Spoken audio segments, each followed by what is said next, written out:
This is 5 Minutes of Political Common Sense for America. I'm Brian Boeheim, the political engineer.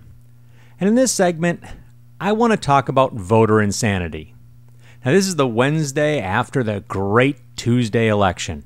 The election in which there was so much change. The Republicans took the House back.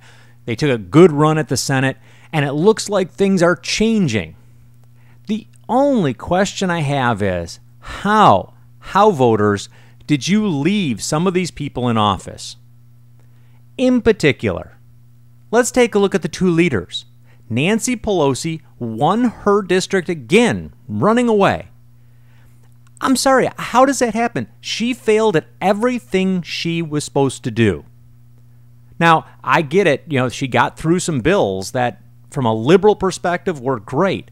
But one of her key cornerstone comments on how she was going to run the House of Representatives was she was going to drain the swamp. She was going to stop the backdoor dealing. She was going to increase transparency. She did none of that, yet she got reelected easily. Reid in Nevada, the state that has literally been decimated, he has done nothing for that state.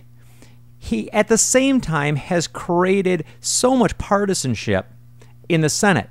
Yet he wins. Now, granted, they weren't running against anybody special, but how can we even think about reelecting these people? Now let's take it another step. Barney Frank. At what point are we going to realize Barney Frank does not have the best interest of the American people or the people of Massachusetts?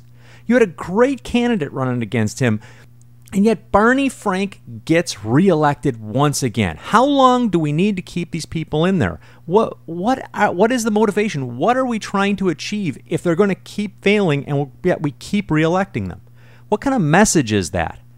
Now, let's go another level. How about Mr. Waxman?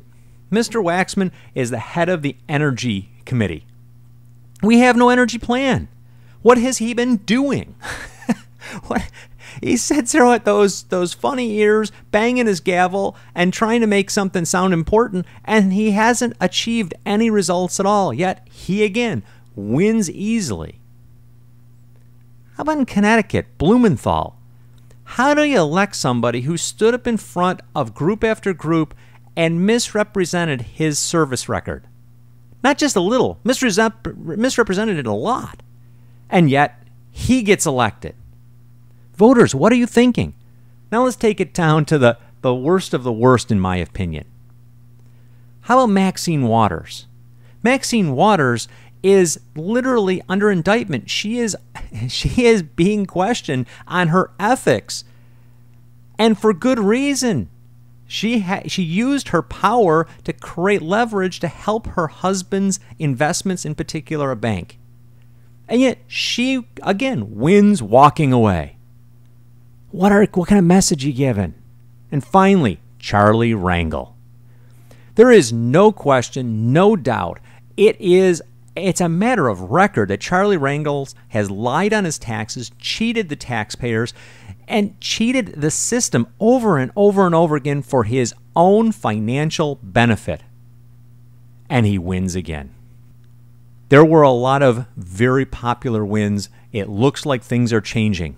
But as long as we keep reelecting people like this back into office, people who lie, cheat, and steal, people who are lazy, people who do not do the bidding and wishes of the American people, what do we expect as Americans? What do we expect as voters if that's what we keep reelecting? You've been listening to 5 Minutes of Political Common Sense for America. I'm Brian Boeheim, the political engineer. And if you like what you've heard here, then pick up a copy of my book, Political Common Sense for America. You can find it at Amazon.com. Also, check out our website, www.politicalcommonsenseforamerica.com or PCSFA.com. Until next time, be safe out there.